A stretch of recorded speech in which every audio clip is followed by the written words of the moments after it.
Kung nagre-review ka para sa college entrance exams or para sa mga exams mo sa school or sa licensure examination for professional teachers, ito ang unang video natin sa Science Review series under General Science and Biology. Ang goal natin makapagbigay ng questions-based discussion at kaunting lektura para sa paghahanda natin. No? So sa video na to at sa mga susunod pang videos, magbibigay ako ng mga multiple choice questions na sasagutan natin at ipapaliwanag kasama yung mga related concepts nito. Okay? So ngayon, sisimulan natin sa General Science, Introduction to General Science. Simulan natin sa scientific method. Question number 1.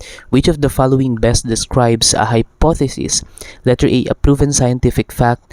Letter B, a testable explanation for an observation.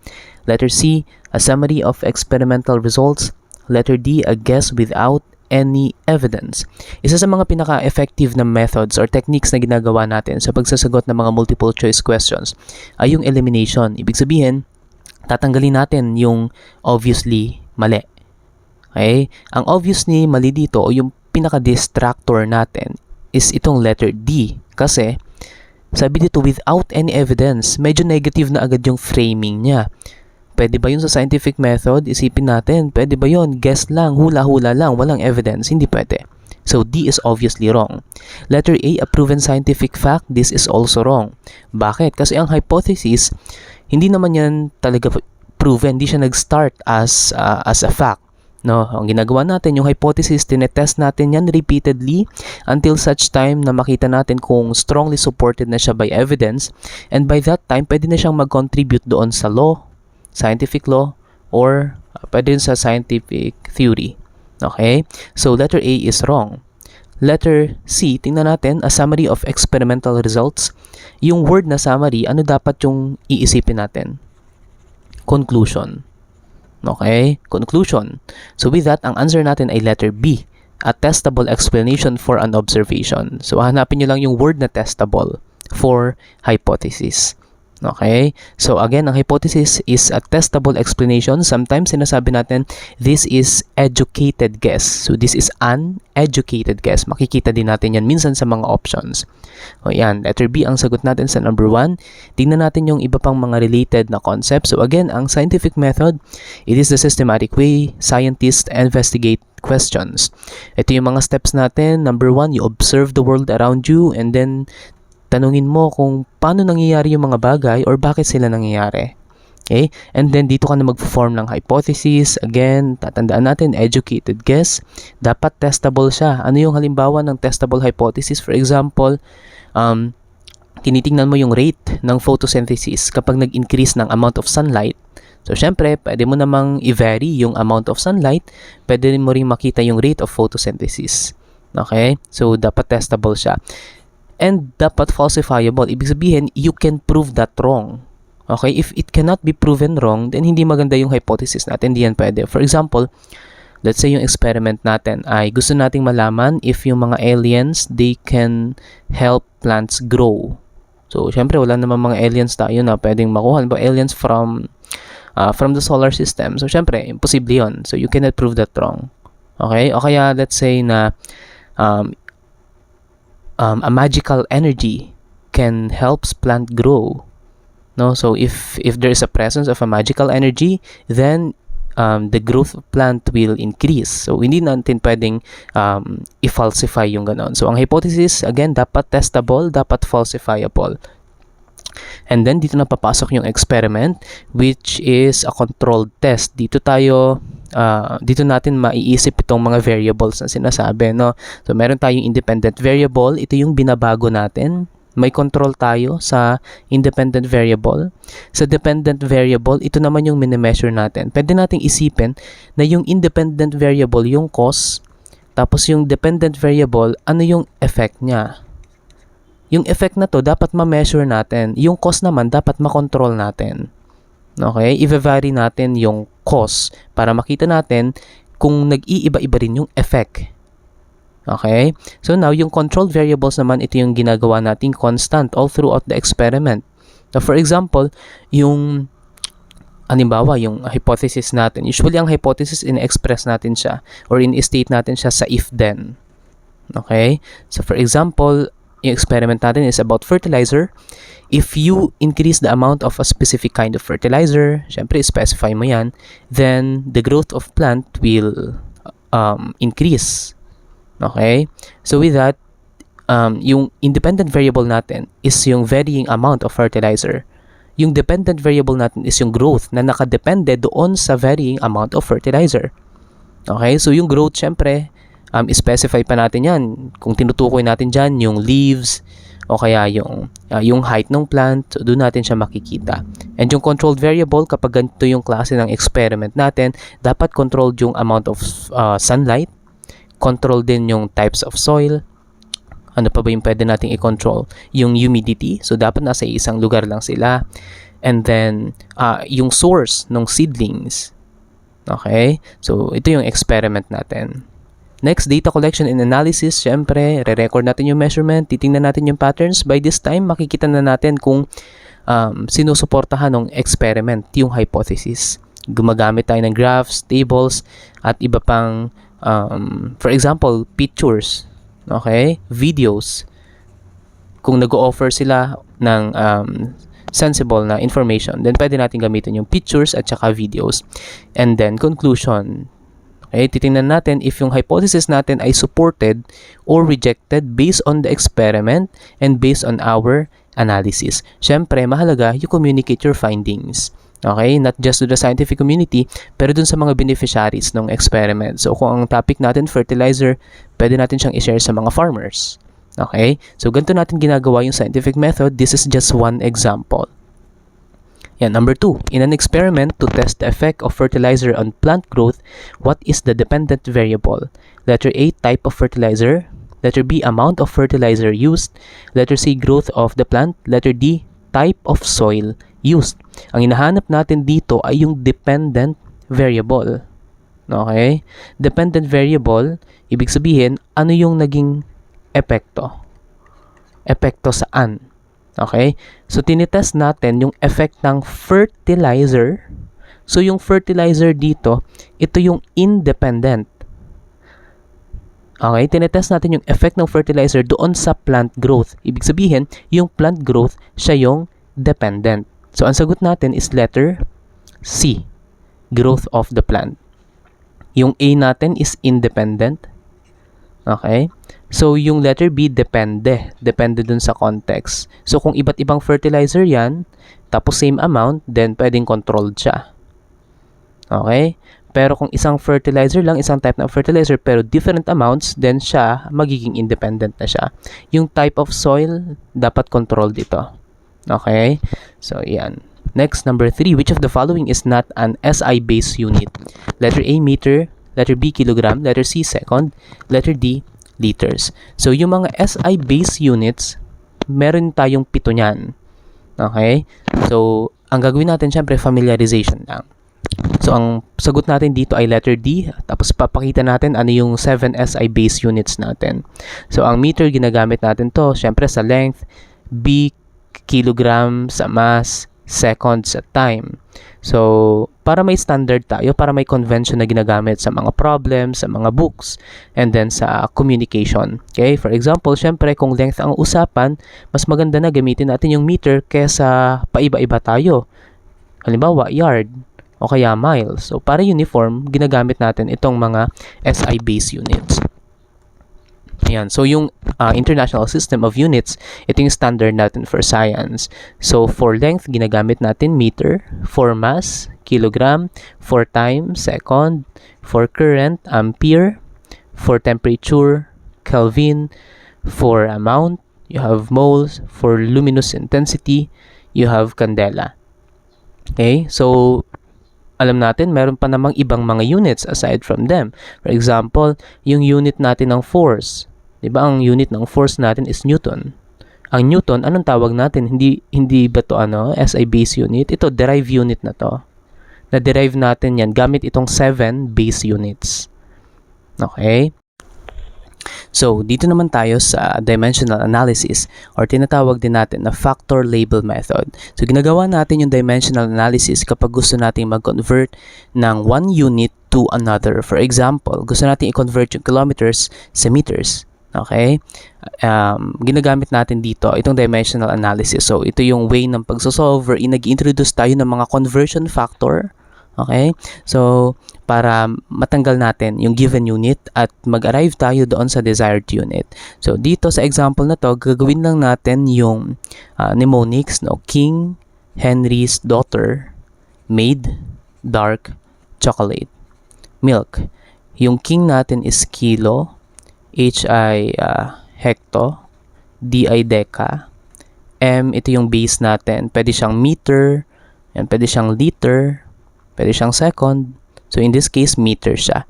D deci, C centi, M milli. Yan. Gusto natin i-convert ngayon yung kilometers sa meters. So pupunta lang tayo sa meters, 1, 2, 3 steps. So from 2.5, mag-move lang tayo ng 3 decimal places. 1, 2, 3.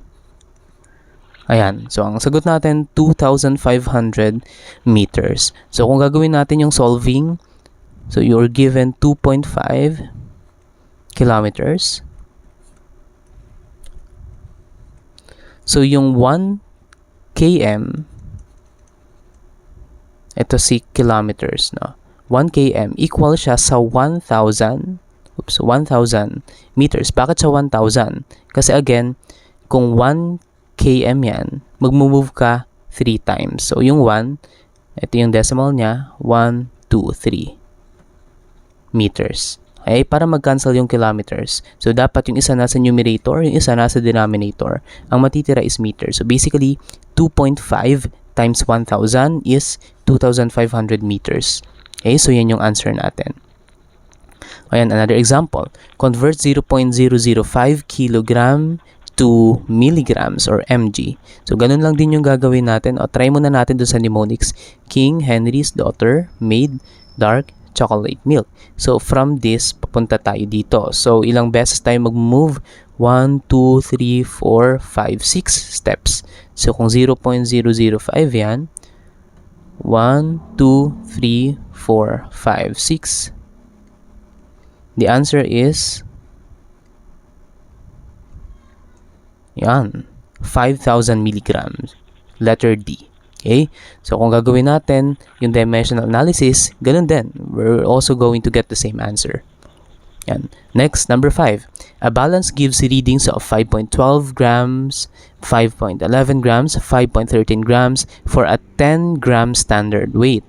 These measurements are letter A, accurate and precise.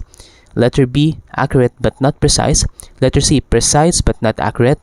Letter D, neither accurate nor precise. So, ang tinitingnan natin dito, yung accuracy and precision. Okay? So, tingnan nyo yung mga measurement natin. Magkakadikit sila. Okay? Kapag closeness of values yung tinitingnan natin, we can say na okay, yung measurement natin ay precise. So, precise yung measurement natin kapag magkakadikit yung value. Ibig sabihin, yung letter A tama. Yung letter B mali. Yung letter C, tama rin. Yung letter D, mali. So, tama naman. Precise naman sila. Pero ang tanong, accurate pa. Okay? Ang accurate naman, ito yung closeness to the real value. Ang real value natin dito is 10. Close ba yung 5.12, 5.11, tsaka 5.13 sa 10? Hindi siya close. So, ibig sabihin, precise yung measurement but not accurate. Okay? So, hindi siya accurate. So, ito sa letter A, sabi niya accurate daw, which is not the case. Okay? So, by elimination, tinanggal natin si A, B, at saka si D. Ang answer natin, letter C, precise but not accurate. Okay? So, again, tatandaan natin, kapag accuracy, malapit yung mga measurements natin to the real value. Kapag precision, magkakalapit yung measurements natin. Okay? So, magkaiba yung accuracy and precision. Again, accuracy, closeness to the true value. Precision, closeness of repeated measurements to each other. Okay. Now, significant figures naman, or sigfigs, or sometimes SF, they show certainty in measurement. So, may mga rules tayo now for significant figures. Lahat ng mga non-zero, they are significant. So, yung 123, you have 3 significant figures. Yung mga zeros between non-zero digits are also significant. For example, 101, significant to, significant nito. This is also significant. Yung mga leading zeros, they are not significant. So, for example, if you're given 0.003, etong dalawang zero na to, they are not significant. Etong 3, this is significant. Okay? Yung mga trailing zeros with decimal, they are also significant. So, for example, 12.00. So, in that case, significant, significant, significant, significant. So, marami tayo actually rules dyan, no, sa significant figures. Pero for now, enough na itong 4 na bullets na to. Ayan, for example, how many significant figures are in 0.004560? So, tinitingnan natin ilan yung significant figures. Again, yung mga leading zeros natin, hindi sila significant. Yung mga non-zeros natin, they are significant. And then, itong trailing zero natin, this is significant. Dahil nasa left siya ng decimal, nasa right ng decimal point. So, this is also significant. So, ang bibilangin niya yan, 1, 2, 3, 4. The answer is letter B, 4. So, this must be a mistake. This should be letter B. 4 significant figures. Okay? Next. Ayan, graphs. So, meron tayong iba't ibang types ng graph na ginagamit natin, no, sa sciences. You have line graph. Ang important sa line graph is yung trend. O kaya yung element of time. Okay? Alam naman na natin yung itsura ng line graph. For example, kung meron tayong growth, makikita natin ganito siya. Etong variable na to, this is the time variable. Okay? Next, bar graph. It compares categories. Alam na rin natin yung itsura ng bar graph, no? For example, nagko-compare tayo ng iba't ibang section. Tinitingnan natin yung male and female. Ayan. So, for example, ito yung number of students. And then, ito naman, may color dito, kunwari. Ito may color din. This is for female. And then, ito naman sa male. Ayan. Okay? So, this is one section. This is another section. So, kino-compare natin yung iba't ibang categories. Next, pie chart. It shows proportions. Alam na rin natin yung itsura ng pie chart, no? Ayan. Mga ganito yung itsura ng pie chart. And scatter plot. It shows correlation. Okay? Correlation naman. Medyo mataas na itong scatter plot. Now, usually sa college, ginagamit natin yung scatter plot and makakakita kayo ng mga gantong klaseng plot. Okay? So now, try natin magsagot ng question. A line graph showing as temperature increases, solubility increases, demonstrates which type of relationship? Letter A, inverse. Letter B, direct. Letter C, constant. Letter D, random. So, ang tinatanong sa atin dito is yung relationship. Babasahin nyo lang yung statement. Sabi dito, as temperature increases, kapag yung temperature daw natin nag-increases, yung solubility nag-i-increase din. Parehas silang nag-i-increase. So, anong sagot natin dito? Kapag parehas, class, tawag natin doon, direct relationship.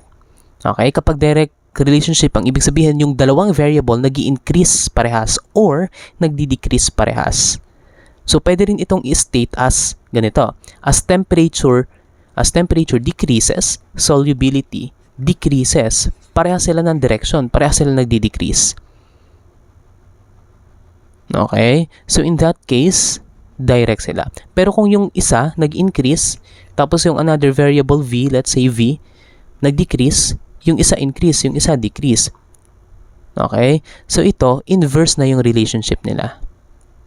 Okay? Kapag constant naman, walang change yan. So, for example, yung constant relationship, papakita niya na walang pagbabago in solubility kahit anong mangyari doon sa temperature, which is a contradiction doon sa statement natin. Yung letter D, random naman, walang clear na pattern. Okay? Kapag random again, wala tayong clear pattern or trend. Okay? So, that's the answer. Next, number 8. Which graph would best represent the percentage composition of gases in Earth's atmosphere? So, alam na natin to. Percentage composition. Kapag composition na tinitingnan, may element of time ba tayo dito? Wala. So, yung letter A line graph is wrong. May mga categories ba tayo dito? Yung bar graph natin is also wrong. Hindi na naman natin tinitingnan dito yung correlation, no? So, yung scatter plot is also wrong. The answer is letter C, pie chart. Di ba nga, makikita natin, 71%, no? So, medyo ganito yung mga graph natin. This is nitrogen. And then you have oxygen. And then here you have the trace gases. Okay, so this is an example of a pie chart. Next, number 9. Which apparatus is best used to measure 25 ml of solution accurately? Letter A, pipette. Letter B, graduated cylinder. Letter C, beaker. Letter D, test tube. Okay? So, tingnan muna natin. Ang gusto natin ay accurate talaga yung measurement. Okay? So, yung letter B, tingnan natin yung letter B, graduated cylinder.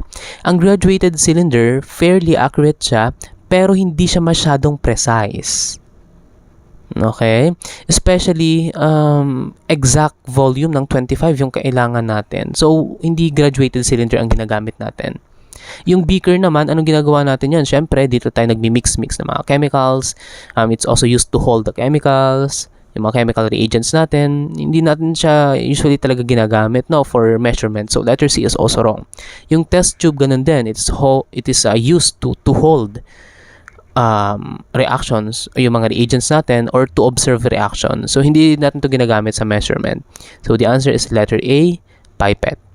Okay? So, letter A, pipette ang sagot natin. Talagang ano yan, ginagamit yan para mag-measure ng accurate volume. No? Mataas ang accuracy and precision ng mga pipette.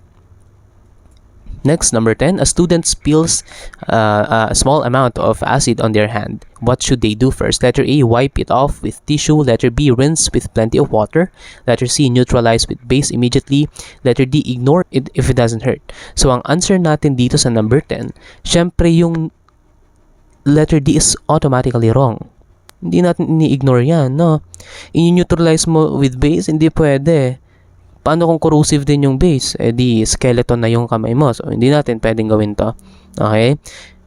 Letter A is also nagme-make sense naman, no? Pwede mo siyang punasan with tissue, pero yung kamay mo na gagamitin is baka maapektuhan din siya nitong acid. So, with that, ang answer natin is letter B. No, usually kapag nagbabasa tayo ng mga safety manual, makikita natin yung gagawin talaga dapat natin firstly is rinse with plenty of water. Okay, so yun yung answer natin, letter B. So that ends our first video for the science review series.